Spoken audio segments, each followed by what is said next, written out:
What up, everybody? I'm your host, JP, and this is my co-host, Josh. Hey, everyone. And welcome back to another episode of the FIlmBros podcast.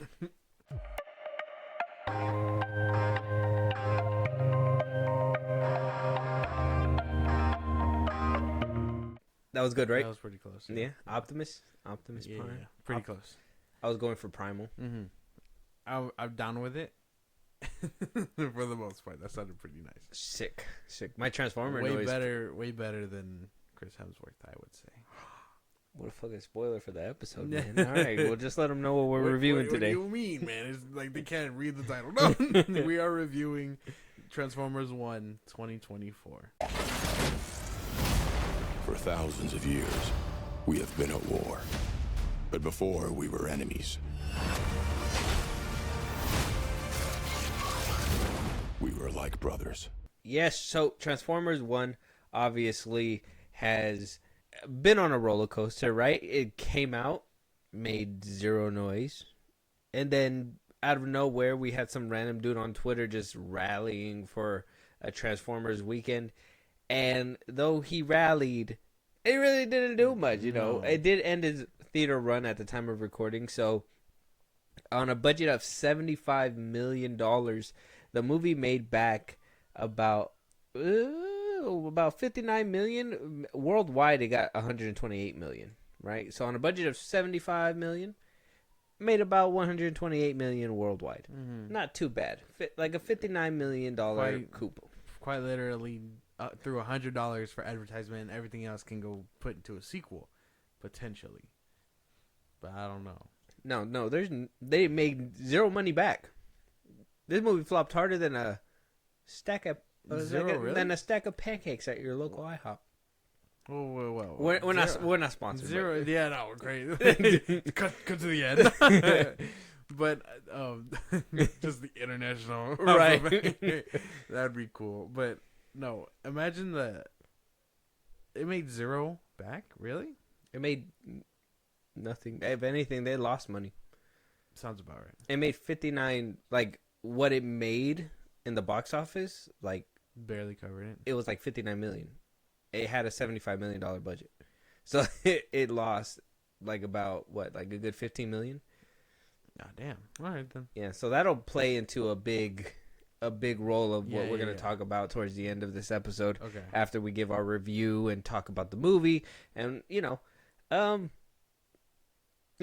things. I don't want to spoil it. We're gonna have to wait for it. But first things first, we're gonna do what we always do. We start with the Rotten Tomatoes, which I understand is not always 100% reliable nowadays, but it has to be better than the IGN reviews, right? Probably. All right, cool. All right, as long as we're on the same page about that, yeah. So 89% on the tomato meter, certified fresh. Not too bad in my opinion. Not too bad, right? Then we got a 98% on the popcorn meter. So, what does that feel? What do you feel? How are you feeling about that? 98 popcorn meter. Mm-hmm. The audience score loved it. 98%. Yeah, no, I mean that's. I don't know if I agree personally. Good for the movie, but personally, I just not Verified hot. Yeah, no, not rocking with that. No. Oh. I understand why people would like it, but to go that high is kind of insane. I would have knocked it damn to near like 100. Yeah, no, You're part of the 2% that hate it, apparently. I would have knocked it down to like 80, 85. There's no way. Okay, but so the critics probably got it spot on. Yeah, probably. True connoisseurs, these Yeah, people. We're finally on the side of the critics. This guy Josh is. I mean, whatever they're filling out these forms. I don't understand what your problem is with Optimus Prime and Chris Hemsworth, but we're gonna find out today. Exactly. So I mean, I personally think that this is right on the money. I think everybody that I spoke to basically either loved Transformers 1 because it was cute, or liked it because of that third act that came about. And, you know, I can't really knock people for that. So, I mean, I could kind of understand the popcorn meter being at where it needs to be. Critic score, well, it's a cartoon movie. I don't expect them to 100% be like, oh, yeah, this is going to be peak cinema, right? We weren't expecting some critics... That's the thing. Unless it's... I imagine it probably would have done a little better if it wasn't animated. But that's a whole different argument for a whole different day.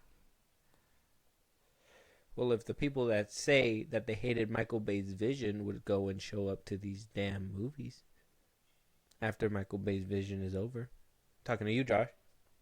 What? Man, I went there. I loved all Transformers movies. You hated the 4th and 5th one. What? Okay, but I saw them. For shame! I saw them in theaters still. Oh, what a good movie. Oh, wrong movie. I still saw them in theaters, okay? I even saw this one in theaters. I was there. Where was everyone else? I don't know. We were there. Yeah, we were there. We've seen this. This is not like anything crazy. Even gave you guys a couple extra tickets because of my kids. So I gave Transformers 1 even extra tickets. You know, I got kids and I took them. So. Exactly. So I mean, I was there to see everything from the ultimate, you know, like opening from Bumblebee to these new movies. Even I didn't see the Beast one. I didn't see Rise of the Beast in theaters. No, me neither. Fuck that movie. By then, that one already. Yeah, no, fuck that movie. But you know, this new wave that people are saying they want, you know, they're clearly not fucking with it. I mean, they're like, literally, they're like, oh, Optimus looks so cool. Look at his old school design. It's it's the right shit. But I mean, that's all you like about the movie. Like, I don't see you talking about the story. I don't see you talking about how good, you know, the graphics are. I don't nothing. Michael Bay at least had that that up the ante factor where, you know, there was always going to be some kind of like spectacle or explosion. Yeah, you know, you're going to expect to pay him. He took it and just made it innovative for modern times, you know. This will be prominent throughout the whole episode, but I will say, reverting to this whole, you know, G1 Cybertron thing wasn't working out. And again, they landed it best in Bumblebee. I don't know what happened to where they were like, let's not do that again, but you know, that's on them. I think it's because I think they're confusing that Cybertron, how they look on Cybertron, they like, and they obviously go to the Earth and shit. Back in the day, that was like in the 80s. You don't want an 80s look. I mean, it's not like how what's a franchise that's doing it? Fucking the Alien franchise. Romulus just came out. You see how like all the gear is like geared up to look old and stuff like that because that's when the timeline is supposed to look like. Transformers doesn't have to do that. You can have Cybertron and what they look like on Cybertron, but once they get to Earth, it's modern down here, baby. We ain't got no fucking O2 whoopty fucking outside no more, bro. Bumblebee wasn't a buggy. He was a whole Camaro. Yeah. A 2007 Chevrolet Camaro. You know how many Camaros people sold because of that movie? I'm saying. And like, this was like modern times. Who wants to drive a Beetle? No one. Nobody. I honestly, when the Bumblebee movie came out, I thought we were going to see like Volkswagen Beetles come back. No. Not one? No. They had their chance with, what was that one with Lindsay Lohan? Herbie or whatever? Yeah. Herbie 82, something like that. Yeah, I seen people driving that car still. Yeah, cool. See? So, I mean, it had its time to shine. Yeah, I see it once in a while, but yeah. Either way, nobody's showing up for these movies apparently, so we'll have to wait and have that conversation a little bit later. But for right now, the cast, directed by Josh Cooley. He's done other films that I'm pretty sure you'll remember, like Toy Story 4. He was a writer on there. Okay. He did a voice of Jangles in Inside Out. So done a little bit of voice acting too. One of his first directing. Oh, okay, well, you know. Wow, good for him. I think he did pretty good. Not too bad.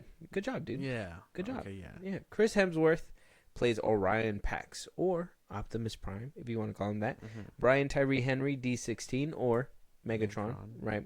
Scarlett Johansson was Alita 1. Keegan-Michael Key played your very own Bumblebee.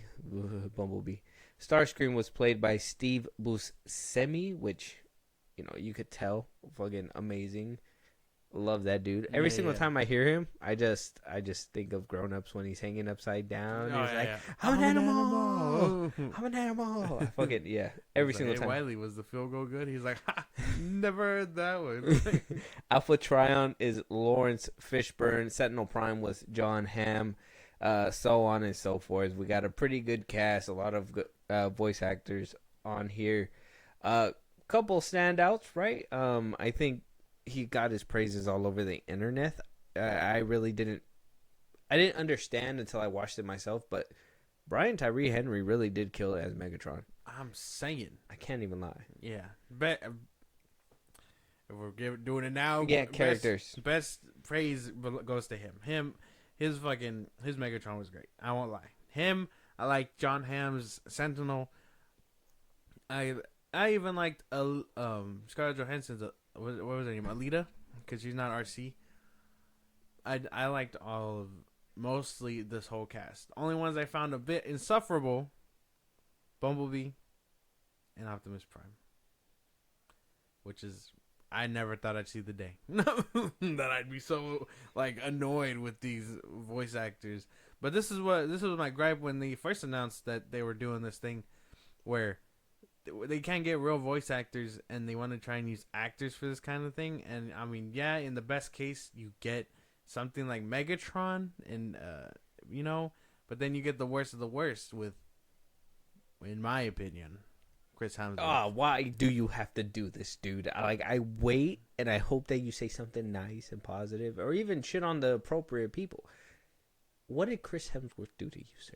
He doesn't sound like Optimus to me. And then when he tried, I just hated it. No, that was my big thing. I was like, bro, come on.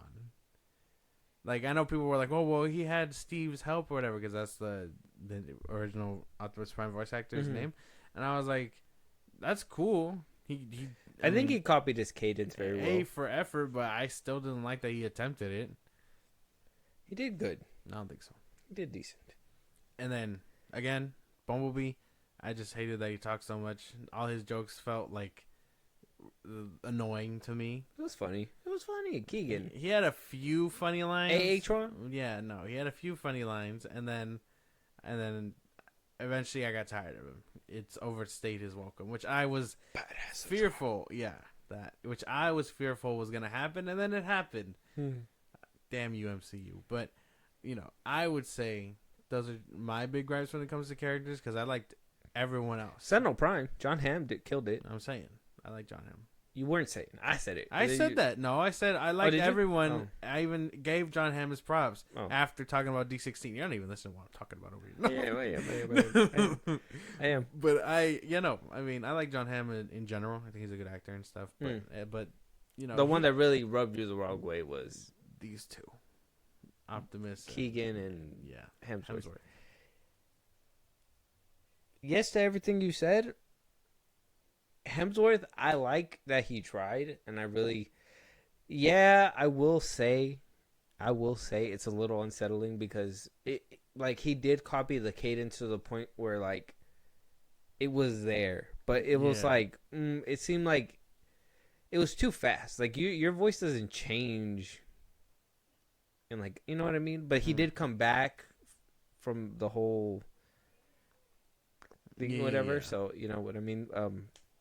But yeah, we're kind of jumping ahead. We gotta get to like the spoilers and kind of break down the movie a little bit really quick though. So obviously we open up with D16 and Orion Pax as like these grave shipyard workers, right? They're miners. They're just miners. We get a few jokes here and there. They go down the road as like two guys that love each other but just want to just be like, why don't you get it together? Orion is very hopeful, while D16 is just like, hey, stick to the code, do what you got to do. We're gonna succeed if we listen and follow orders. Exactly. They go off the grid. They try to figure out the whole what was it called, what is their shit called? Their cogs. They transform the cogs. Well, that's not what. Oh yeah. Well, yeah. That's right. They learned that everybody's supposed to have a cog by then. Along the line. along the lines. No, towards Orion the- is looking for the Oh, the fuck. he's looking for the thingamabob, the matrix of leadership. Yeah.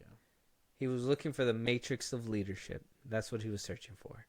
And so, as they go on a mission to find it, they get in trouble. They go on a race, some shenanigans. Then they're off to the races. They drag some people along, Bumblebee and all them. That's when you get a little bit of annoyance. You get some shocking revelations that kind of destroy D16 to his core and changes him to the person that you kind of learn to love and hate. And, if you've seen Transformers Dark of the Moon, just know that it doesn't end well for him. On multiple occasions, I guess you could say. Becomes that guy. They have a little bit of a squabble, a little bit of a disagreement. By the end of it, one's Megatron, one is Optimus Prime. Don't want to give you the whole movie, so hopefully you guys go and watch it like I always say. But that spoilers ahead, but we're gonna have to talk about it. So yeah. Drawing the line now. Drawing the line. So we did have, like I said, some very good performance by these guys. I mean, you hate Chris Hemsworth. I can't really too much hate on him 100%. I do like that he tried. But everybody else is like... Everybody else did. For the most part, did pretty good. Brian, for real, stole the show for me. Like, when I was watching him, and then just him changing his voice and I know that even Chris Hemsworth did it, but I feel like Brian brought that, actual, growth as he got the cog, had a different voice when he was, kind of changing, and then by the time he turned into full-on Megatron, fucking, his voice was just, off the heezy. Yeah, I don't know why there was such a drastic difference in their delivery for these characters, but maybe it's just easier for Henry to fucking play the bad guy because he did phenomenal as Megatron. Mm-hmm. From all the way from when he sounded very tame as D16 all the way up to Megatron. Like that ending speech he gives, I don't know, he fucking killed it. Maybe that's because he has voice work already under his belt. But I don't know. He did very good. I can't lie. He stole the show for me. Him, and I like Starscream's voice actor. I know what you're talking about. Buscemi. Yeah. He sounded very good. Yeah. What I didn't like was, I know they tried to give him the voice or whatever from the old cartoon. It just felt like they auto-tuned him for some reason. Making him try to sound raspy. Yeah, they gave him very much like a robotic voice changer. Yeah.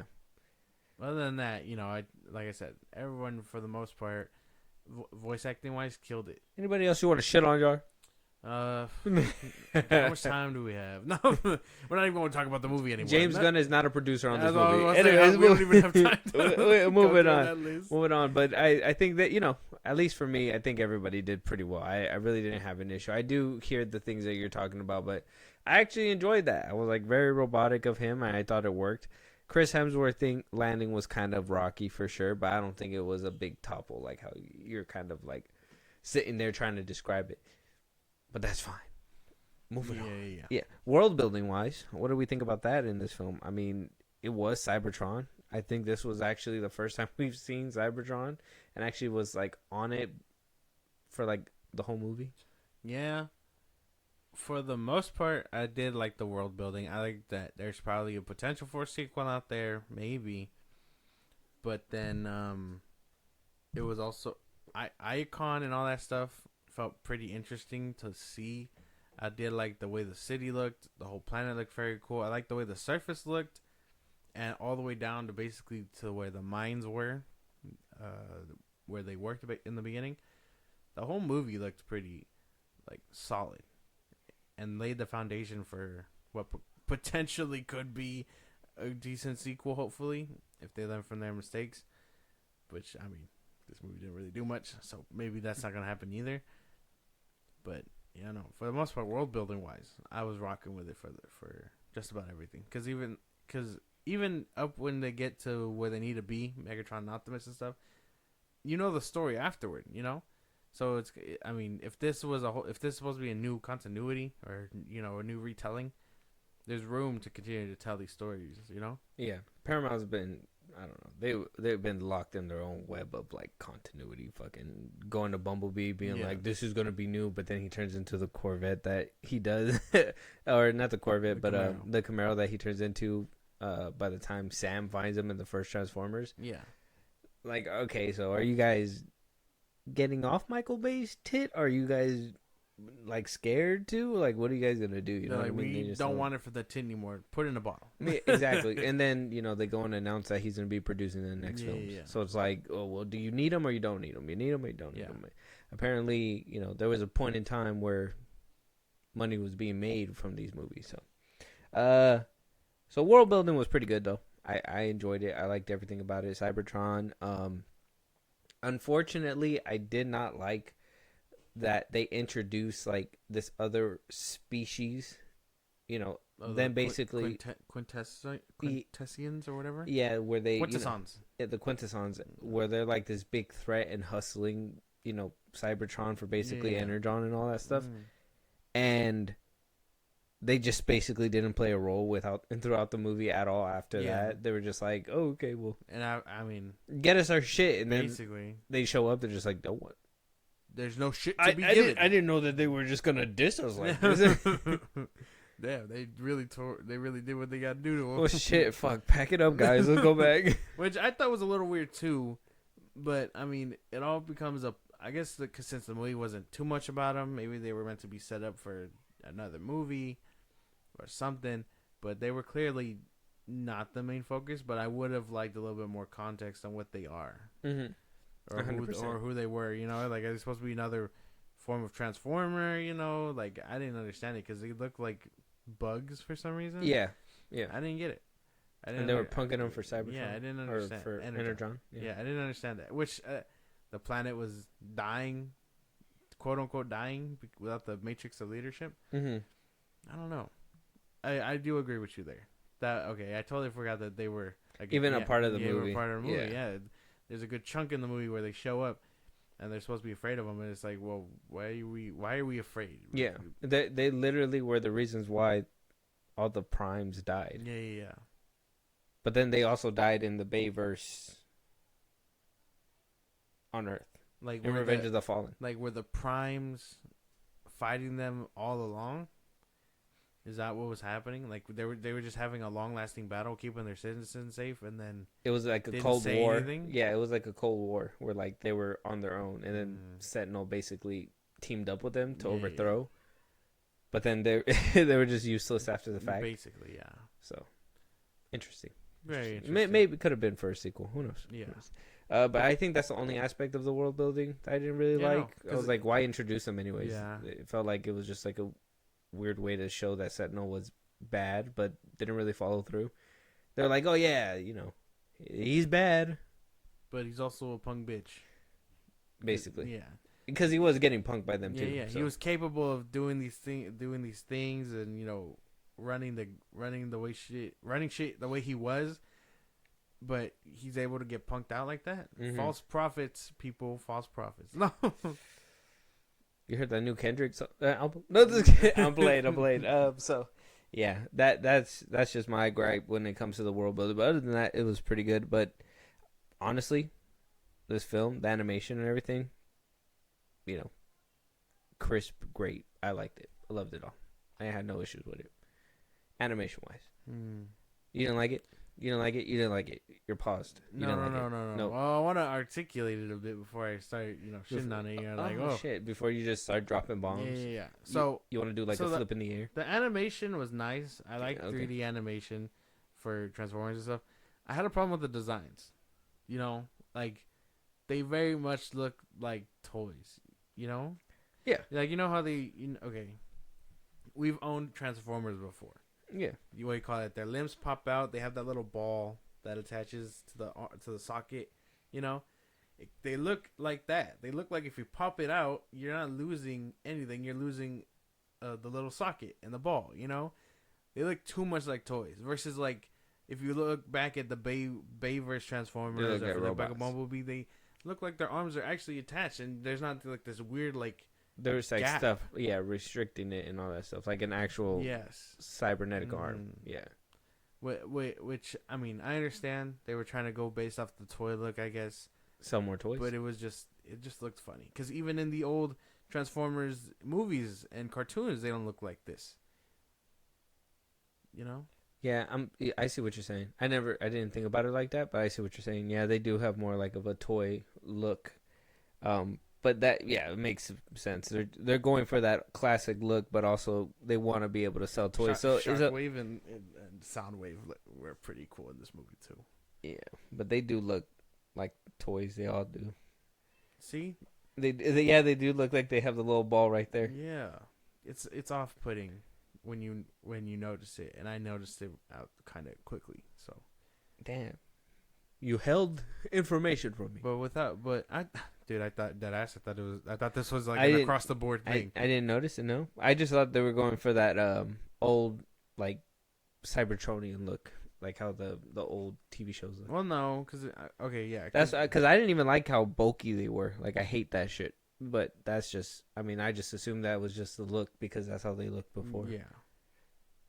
I think that was my only real gripe with the look of these things, because again, I liked the way everything looked, the animation and stuff. I mean, for the most part, they all look like what they were supposed to look like before and after they get the name and the Megatron, their cogs and all that stuff. Yeah.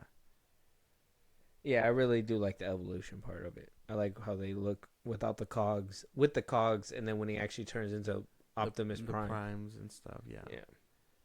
Fire. It did look nice. I like the way the primes looked when we got a little glimpse at them. Yeah. The, Orion, or not Orion, Megatronus and all the other primes that end up going out. I like the way they look too. Oh yeah, it looks like he has a ball right here and it's hanging on. Yeah. I don't know. If you notice it, if you didn't notice it and I'm pointing it out, I'm sorry. Way to fucking ruin my movie experience, my boy. It just looks crazy. I'm just saying. I wish we would have. I know we got some name drops to other Transformers in here. On the list. We saw Jazz, Uh-huh. and we heard Ratchet over the intercom in that one scene. I just wish we would have seen him. I would have liked to have seen all these other, Autobots. They're just like, they're there. Yeah. You'll see them whenever. No. Yeah. One of these days you'll get around to them. Don't worry about it. Fight scenes though. How did the fight scenes go for you? They're okay. Yeah. I liked them for what they were. Felt like toys clashing for sure. I wasn't expecting much out of them before. What they did do was pretty solid. Like, I liked Megatron versus that ending fight Starscream. scene. Yeah, the ending fight scenes. Mm-hmm. Those were fire. Everything else was kind of meh. But that end where he was like 1v everybody, that shit was pretty cool. Grabbing the rocket, throwing it. Yeah. A lot of people were like, well, how does he know how to do that? No, I was like, well, that's a fair point, man. How would he have known how to, like, throw hands like that, or that his hand transforms into a whole axe, But being a prime, you learn some shit. Apparently so. 16 seconds as prime. Imagine if you give him 2 days. Yeah, I know. He just starts chopping people's heads off. He turns into Babe vs. Prime. That's basically it. And then he double taps him. Yeah. Double taps while begging for mercy. That's the movement he's on. I don't understand how Megatron can, do his thing in this one, and then when Optimus double taps him in the Bayverse, is like such a big deal. Yeah. Such a big deal. You gotta make sure he's dead, right? Oh, bang, bang. You know how big those fucking shotgun shells are? You gotta make sure. Right? He even did Megatron right before, and Sentinel didn't even stop. You gotta understand. Only a crazy person doesn't stop after that. I would have been like, look, dog, I'm sorry. You did that to him? You know how long he's been doing shit to you? He didn't even have an arm. I'm saying. As Megatron took a whole axe to the face. Yeah, bro, my arms are going up after that. Like, look, put it down, all right? Put it down. I will leave. Please. I'll take whatever you want on the chin. Yeah, I know. Don't do this to me. No, but look, people don't want to stop. I did like that ending fight scene. It was pretty nice. I like seeing all of the Decepticons. The whole Prime moment was nice. Yeah, which is, doesn't last too long, but yeah. How long do you want to sit with it, bro? Long enough. I was sitting there feeling like it was long. I was like, okay, man, your turn and go. You mean like when he's like having his like Whole coming to life moment. I don't know. Call them, what do they call it? They compared it to Miles Morales when he jumps off the building for the first time in Across the Spider-Verse. Oh, the What's Up Danger moment. They were like comparing it to that, and I was like, this was slow as shit. Actually, no, this didn't feel triumphant at all. This felt more like a trying to be like uplifting kind of thing. Yeah, that's why it didn't feel. I didn't get any vibes. I was just. I got an uplifting vibe out of it. Uplifting, my man. He was floating away. He was dying, floating away. But then they were like, "Oh, because of your courageousness, you get to have this axe. Yeah, I know. Do that motherfucker in for us, please." and he was just like, "Okay, prepare to fight him for the next 30 years." All right, yeah. Fucking goes to war in a fucking field in Revenge of the Fallen, bro. Yeah. Comes back to life to kick ass again. Yeah. Same thing, same aspect though, because even in the second Bayverse, he had to use that Matrix of Leadership. Matrix of Leadership to bring him back. Yeah. All the primes showed up, which I didn't know. Fun fact: did you know that the Fallen is Megatronus? Did you know that? It's like, yeah, because he lost his way. He was one of the primes. Yeah, I didn't know that. Yeah, that's why he said in Revenge of the Fallen, like, only a prime can kill me. Because apparently he's better than all the other. Yeah. See, I didn't know that. I didn't know homie got his ass whipped so bad on Cybertron, he was just withering away. Yeah. And then waiting for his return, only to be met with the most ruthless motherfucker in the cosmos.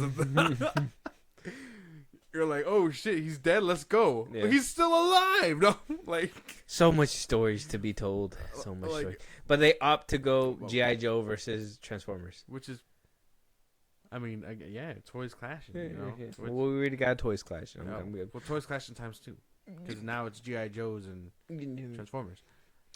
But yeah, I think everything was nice. I enjoyed this film for what it was. It started. If we're getting around to the rating part real quick, no, man. We got to get to the plot and stuff. Plot. Like, what'd you think about plot? Plot was basic. It was a child's movie. People, you're gonna love this. People were saying that this was a sophisticated Transformers movie, and it's all about throwing over, the government and all that stuff. And to me, it was like, where'd you get any of that? Right. A lot of people were compensating for this because they were saying that, it's about throwing away a tyrant and all that stuff. But that happened. You're telling me, it happens. This is like a big thing. But technically, he was getting pushed around by other people, so he was just technically the middleman. Yeah, the middleman got. I'm just saying, they went for the wrong person. Technically, he wasn't even like. Yeah, he abused them quite a bit, but he was the guy. He was technically keeping everybody alive. If he was like, hey, we should team up because these guys are worse than me. I will step down happily. Just lead us in this direction. I could have understood that, But no, homie kind of deserved it. Yeah, because technically, you had to think what about I didn't understand about the plot, though, just a little bit. Why did Megatron let his friend go at the end? Yeah, that's the one thing I didn't get. It's kind of a big spoiler for the ending, but not really. That was the one thing I didn't get because he shot him. he did him in. And he was like, "Oh, well, I'm not gonna say I'm done saving you or whatever." And in my head, I was so confused because I was like that was his friend. Like, why would you let him go? I didn't understand it. Did you get that? Can you enlighten me? He got tired of saving his ass. Every time, like, if you think about it, every single time he'd save his ass and he'd follow along with him, it would just bring more destruction on his own worldview, where he thought Sentinel was like this God sent, like he's one of the best. Okay. Turns out he's not.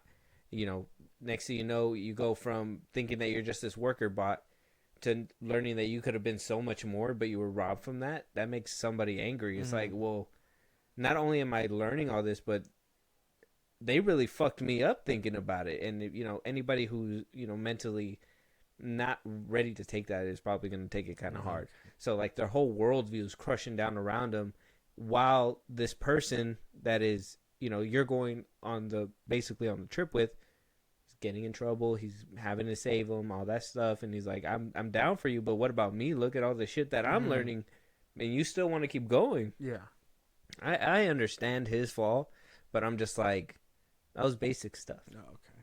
I thought it was basic. A lot of people, I mean, like I said, I was confused on that bit. I understood everything up until that action where I was like, that felt a little weird because this whole movie, like, we talked about this off the pod, but this movie felt like it was going in a certain direction, and then somewhere right before, probably right when they get their cogs. It's when the bugs just takes a fat dive in a different direction. It's when the bugs were no use anymore. Yeah, that's what lost me. It was like a kids movie with the bugs, and then when the bugs weren't a player in the movie anymore, they moved on to this more like personal, like heavy in between the two of them. But yeah. I don't feel like they didn't show it as heavy. Like that's why you probably didn't really understand it too much, because it's not so much in your face in this movie. But at the same time, they were trying to make you focus on other stuff like the comedy side, and you know, them having a good time at the same time, but then also focusing on the big bad being the bug and Sentinel Prime. Yeah. And then they completely made it more personal towards the end, and I'm just like, okay, well that's fine, but there was barely any setup for it. Barely for that personal stuff. Yeah, right, because it still hit. I'm not gonna lie, because of the little things that they did do, but I just don't think that it would have. I think it would have hit more if they would have had more personal heart-to-heart moments within the film. But they drowned out a lot of time with Bumblebee. You're right. But I feel like it could have been okay, because not only does it feel like it was a bit rushed in that aspect, you know, because they didn't flesh out much. But we know that they end up as Optimus and Megatron, so they were really trying to like get us there, you know. Mm-hmm. But I feel like maybe this movie could have benefited from, you know, the sequel, where that's where it happens, you know. Like here, they're still teetering on that whole thing, and then in the sequel, we get a big showdown with their ideals clashing, you know, like, or even at the end of this one, say it plays out the way it does. Optimus still comes back, but Megatron has already won, and he leads the Decepticons away, right? Mm-hmm. So now it's up to Optimus, who wants to not only stop the Quintessons, but try and get his friend back, Megatron, who they already see different views on. Mm-hmm. But no, what happens is he kicks their ass, he forces them out, and then by the end, he's supposed to fight the Quintessons. Yeah, because he was already mad because he was like. Because he wanted like his own thing. Right? Yeah. So I understand. I think if you think too much of it, you're gonna find all these problems. But I just take it as it's a kids movie up until a point where they're like, oh, there needs to be a payoff for the adults that came for this movie too. Yeah. And it's like. Which, if you notice, that's all people really talk about. You know, is the ending. The ending.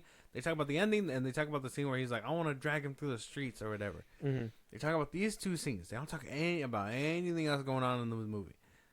It's these two scenes that people really seem to have a grip on, and it's probably because it's the most like uphill, like or roller coaster like loop. Thrilling thing throughout the whole movie. This is the only movie that makes you think of something. It makes you think of like the rest of the movie is just like how you said, toys clashing, like them talking and stuff like that. And then this is the part where like things get personal, so you get a little bit more invested, and then you have like this whole moment. I understand why people like it. I like it too, but it's just a section of the movie towards the end. The rest of it, you got to kind of get through it. Yeah, but I don't want to have to get through it. You know, quote unquote. But I enjoyed it. I mean, I watched it a couple times already. It's been on Paramount. The boys love it. So, I mean, I'm just like, yeah, it's just a kid's movie. That's what it kind of felt like when I was watching it. I've only seen it once. But, yeah, man. Plot plot was there, but it was just, it was, like I said, pretty basic to me. Lackluster. Yeah, pretty basic.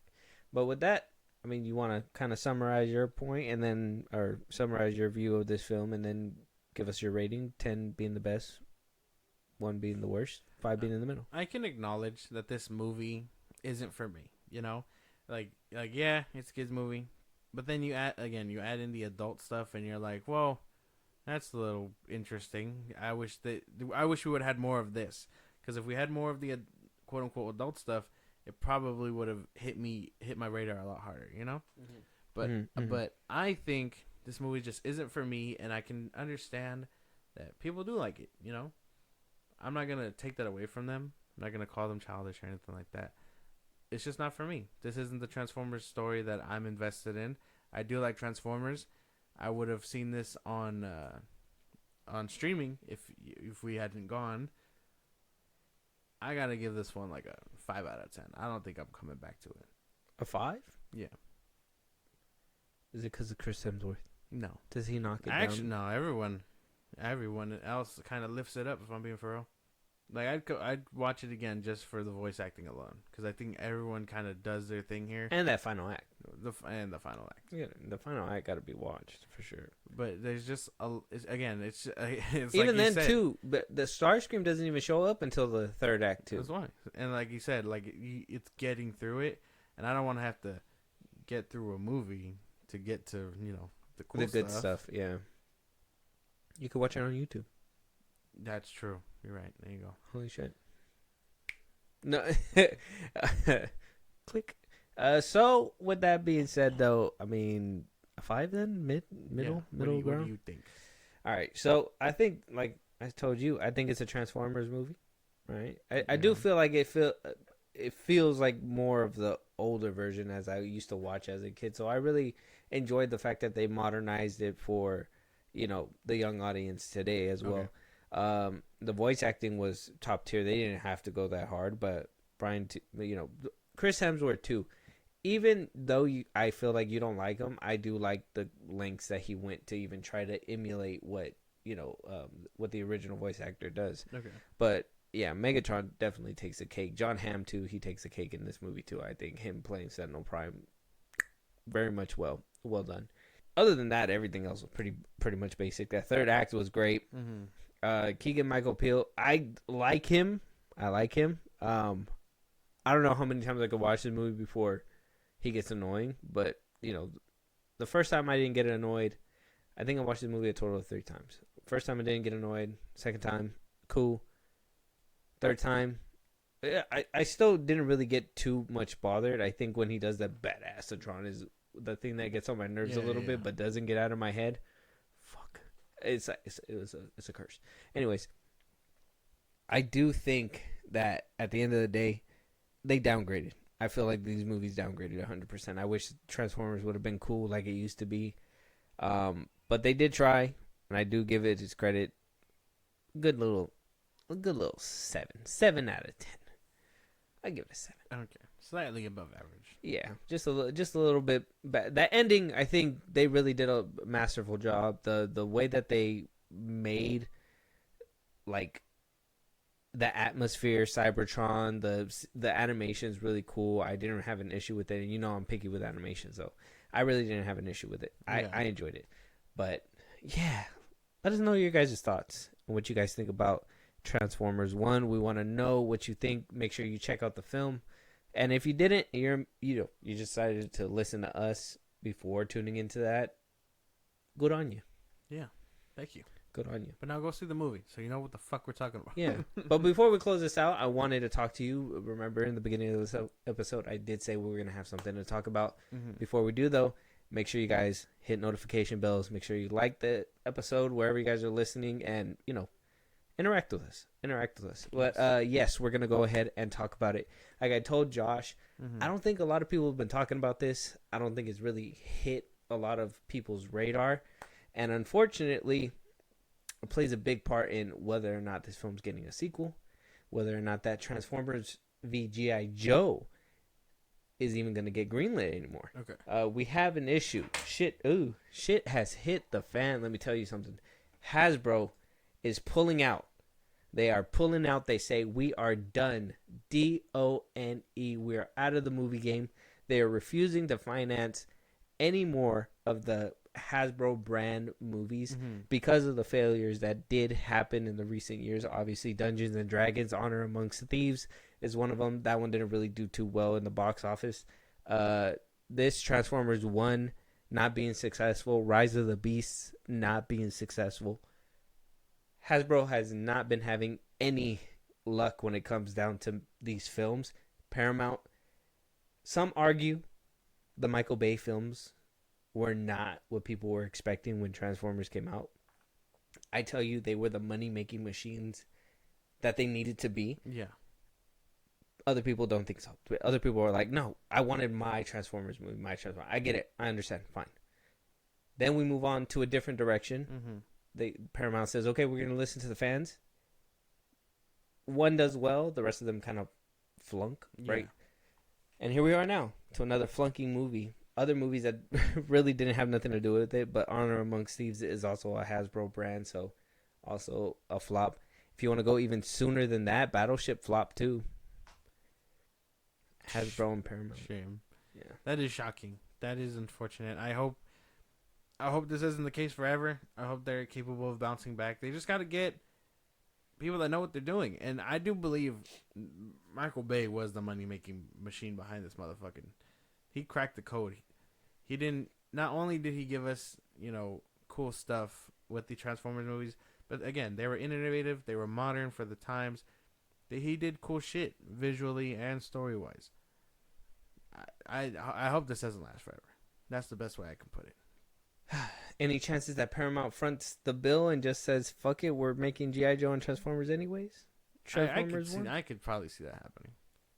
Hasbro just saying no all in general just is a red flag, right? Especially with these kinds of games. I think we talked about it. Mattel, they bought a lot of that toy company. Movie properties. We're getting in a Magic 8-Ball movie. Bob the Builder. We're getting that one pretty soon. What is it? The boxing robots or whatever? Oh, with Vin Diesel, yeah. The Rock'em Sock'em. Yes. Mm-hmm. Yeah. So, I mean, shit. That side is over there trying to flourish in this. Mm-hmm. While Hasbro is like, man, we've been in the game since 2007. Yeah. And it doesn't take eyeballs to see when the shit started, hitting the fan. They gotta. Well, when did shit start hitting the fan? People say around Transformers 4. Transformers 5. Okay. I will say Transformers 5, although had Michael Bay and all that stuff attached to it, I feel like they were getting that whole WBD thing where they were like, well, we gotta start upping the ante, people were getting tired of your stuff, and then they tried to continue the story the way they wanted. But I think Michael Bay was also tapped out. He was like, I've given you 4 of these motherfuckers. He was already. like in and out. I think every single time he was like, I'm not directing the next one, and he was like, fine, I'll do the next one. That's and right. Yeah, he was probably already tapped out. He was like, but he still was making bangers. He was still like putting his all into them for sure. Even though he was like kind of dragging his feet a couple times, like you could tell he still tried. Well, I think it's just one of the things where it's like he's gonna make it. He's just not gonna have fun doing it, Mm-hmm. So he gave what he gave. I do think 5 was where they lost it. Bumblebee was great. I mean, you open the movie with the most fucking amazing intro to a movie you could ever make for a Transformers movie, and then the rest of the movie happens, and Dark of the Moon. Okay, well, Dark of the Moon, yeah, okay, Dark of the Moon. Their Cybertrons completely different. Completely different. 2 different looking Cybertrons, which I enjoyed. That these are just directors' artistic visions here. Yeah. Bumblebee, for the most part, was pretty good. Dark of the Moon did it better. Okay, yeah. Okay. Rise of the Beast was just fucking awful. I can't even give you like any notes here. That was just terrible. Like, I don't know. They try to make it like they try to give you what they gave you with Bumblebee, but somewhere along the way, someone shit the bed. Yeah, they did. And it wasn't solid. It was wet. It was crazy. Just all over. It was wet. Just all over the place, dude. It was insane. That movie was crazy. I don't know how people liked it. Clearly not enough to make it an impact. And then this one happens, which I can give this one the benefit of the doubt for no marketing, and then it's animation. Those are two red flags. People are already like, we're not fucking with this movie. So maybe it's not Hasbro, maybe it's Paramount. Take it to Universal. Oh, Universal go crazy with it. Take it to Universal. Give it to a different company and watch them cook. You think Hasbro would do something like that? I would hope if they're smart enough. Go to for Warner that. Bros. No. Whoa, hang on. Whoa. I don't know about all that. Lionsgate. I could see Lionsgate. Yeah. Yeah. Inside Pictures. joke. Yeah. Sony Pictures, maybe. No, don't give it a fucking Sony. But they make good animated stuff. They're gonna hold it hostage. It's owned by Hasbro. They just be leasing the characters. Yeah, somehow they're gonna get their mitts on it, where it's gonna be like, he's ours now. As long as we put movies out, you can't have them back. Oh my gosh! And Hasbro's Part of gonna their contract. Hasbro's gonna be like, dang it! I knew I shouldn't have had drinks with Amy Pascal. 20th century? Maybe. Just another thing under Disney's belt. Disney just buy Hasbro altogether. Disney write them a nice little check and just be like, hey, bro. Battleship over here, please. Sorry. They're not gonna just buy it for Battleship. That's why wouldn't they? What do you mean? They had such a banger before. That was years ago. That movie's got to be like 12 years old. Yeah, it wasn't a banger then either, but it's okay. It's okay. It didn't make money. That's why there was no sequels. Crazy. It was kind of like Dungeons and Dragons. People just overlooked it. No, there was a reason for that. It's a diamond in the rough to me. It's a diamond in the rough. It's just rough. But let us know what you guys think. Hasbro has effectively did the pull-out method to Paramount. Said, hey, we don't want to make anymore. This movie made us lose money. 15 million is a lot, and then plus marketing. You got to think, not just the budget. You got to think thereof. the whole $2 worth of budgeting, right? It's $100 or marketing. Let us know what you guys think. Check out the movie. Give us your thoughts on Hasbro just not wanting any part of Paramount anymore, or at least the movie side, at least. Yeah. Do you guys miss Michael Bay? Did you like the new direction? I mean, but Bumblebee was solid to me. I personally was like, oh, okay, as long as it's gonna lead up to what naturally was, is cool. Mm-hmm. But then, Rise of the whatever it was, Beast. Yeah, that shit was crazy. Cheeks. Go check out our Rise of the Beast review. Yeah. Just to see, that we're not like doing this for show. That we have our opinions about that movie. Go check that out. Warning. Josh probably takes a shit on it. I think I do too. But go take a take a shit yourself on that movie. Go listen. Let us know you guys' thoughts. With that being said, we will talk to you guys on the next one. Talk to you guys later.